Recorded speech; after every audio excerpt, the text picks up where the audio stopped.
Sesaat lagi kita akan menyaksikan renungan senja yang pastinya akan memberkati dan mengubah hidup kita. Selamat menyaksikan, Tuhan Yesus memberkati.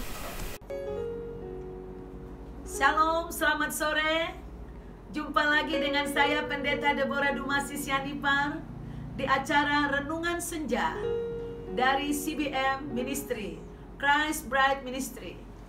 Saudaraku, kita masih tetap membahas tentang malaikat. Hari ini hubungan puasa dengan kehadiran malaikat. Apa iya ada hubungannya? Ya, benar-benar sangat berhubungan. Salah satu yang mau saya singkapkan adalah di kitab Daniel, saudara. Waktu itu Daniel berpuasa 3 minggu lamanya, ya, 3 minggu penuh di sungai Tigris. Nah, ketika dia berpuasa, saya bacakan, pada waktu itu aku Daniel berkabung 3 minggu penuh, makanan yang sedap tidak kumakan, daging dan anggur tidak masuk ke dalam mulutku, dan aku tidak berurap sampai berlalu 3 minggu penuh. Pada hari ke-24 bulan pertama, ketika aku ada di tepi sungai besar, yakni sungai Tigris, kuangkat mukaku lalu kulihat tampak seorang yang berpakaian kain lenan dan berikat pinggang emas dari upas.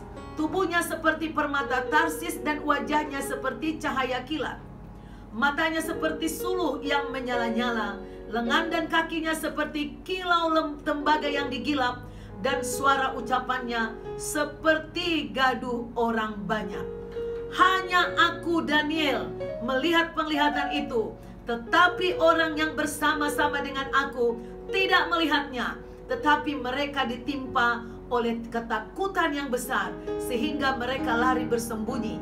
Demikianlah aku tinggal seorang diri. Saudaraku, berpuasa tidak mengubah ketetapan Tuhan. Tuhan tidak bisa disogok dengan puasa. Orang Kristen diperintahkan untuk berpuasa sejak dari perjanjian lama sampai ke perjanjian baru. Tetapi bukan untuk mengubah. Karena apa? Rencana Tuhan dari semula adalah rencana damai sejahtera.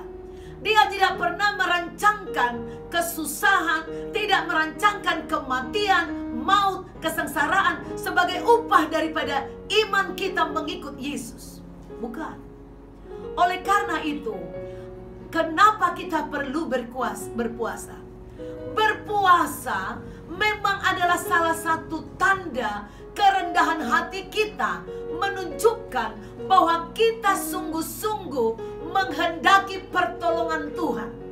Karena ketika ada orang yang berdoa, Tuhan itu akan mengutus malaikatnya untuk membawa jawaban daripada doa anak-anak Tuhan. Tetapi di alam roh ada malaikat-malaikat jahat, pasukan dari Lucifer, ada penguasa-penguasa di udara yang mencoba menghalangi malaikat yang membawa berkat itu datang kepada kita. Terbukti saudara, di kitab Daniel ini ada Gabriel yang berbicara kepada Daniel. Dikatakan gini, Daniel, engkau orang yang dikasihi, camkanlah firman yang kukatakan kepadamu dan berdirilah pada kakimu, sebab sekarang aku diutus kepadamu. Ketika hal ini dikatakannya kepadaku, berdirilah aku dengan gemetar.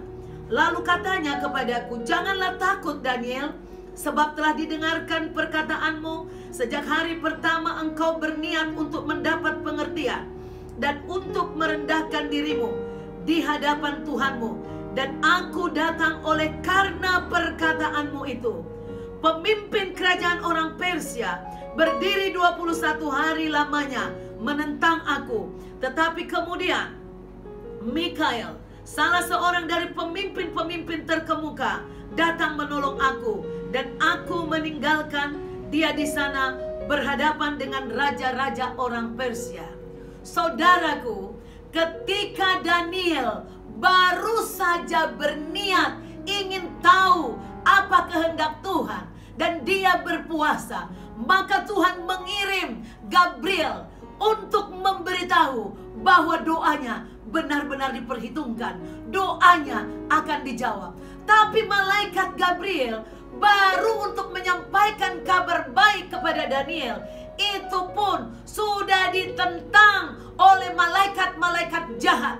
Lalu mereka berperang di sana, saudaraku, di udara, di alam roh. Apa yang ingin dilakukan oleh Tuhan, saudaraku, Tuhan bisa saja memusnahkan. Tapi ingat, persoalan-persoalan dalam kehidupan manusia bukan selalu menjadi kutuk, tetapi itu adalah latihan dari ketenteraan kita. Latihan bahwa kita adalah prajurit Tuhan yang tangguh, bahwa kita sudah diberi kuasa untuk mengusir setan. Kita mampu mengalahkan setan dengan membawa nama Yesus di dalam hati kita, dalam ucapan kita. Oleh karena itu, saudaraku, lihatlah betapa doa-doa orang percaya bisa tersangkut karena kurang berpuasa. Saudara, dengan berpuasa, saudara menarik kekuatan ilahi. Malaikat-malaikat datang. Malaikat-malaikat adalah jari-jari Tuhan, adalah kekuatan Tuhan yang diperintahkan untuk menolong manusia, menjaga manusia. Oleh karena itu, orang yang suka berpuasa, perhatikan, dia akan dipenuhi hadirat Tuhan. Akan banyak malaikat mengelilingi dia. Dan malaikat ini hanya bisa bergerak ketika seorang anak Tuhan dalam puasa dia berdoa. Maka malaikat inilah yang mengeksekusi. Mereka akan mengusir setan di sekitar kita dan menggeser berkat-berkat Tuhan untuk mendekat dan sampai kepada kita.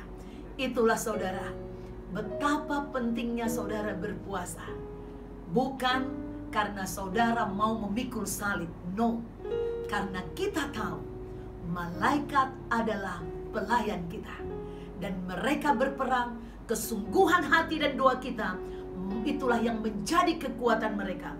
Kita lihat Gabriel akhirnya tembus setelah dia dibantu oleh Mikael.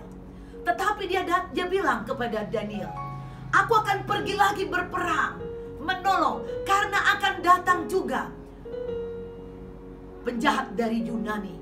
Saudaraku, di alam roh ada peperangan rohani yang dahsyat, yang membuat doa kita kadang-kadang seperti tidak dijawab Tuhan, padahal Tuhan menjawab. Oleh karena itu, saudara harus belajar melatih diri untuk berpuasa. Berpuasa berhubungan dengan kehadiran malaikat.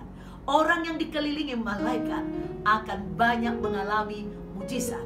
Hal-hal yang tidak mungkin akan sering terjadi menjadi mungkin ketika ada malaikat-malaikat Tuhan di sekitarmu. Tuhan Yesus memberkati. Selamat menikmati pelayanan malaikat.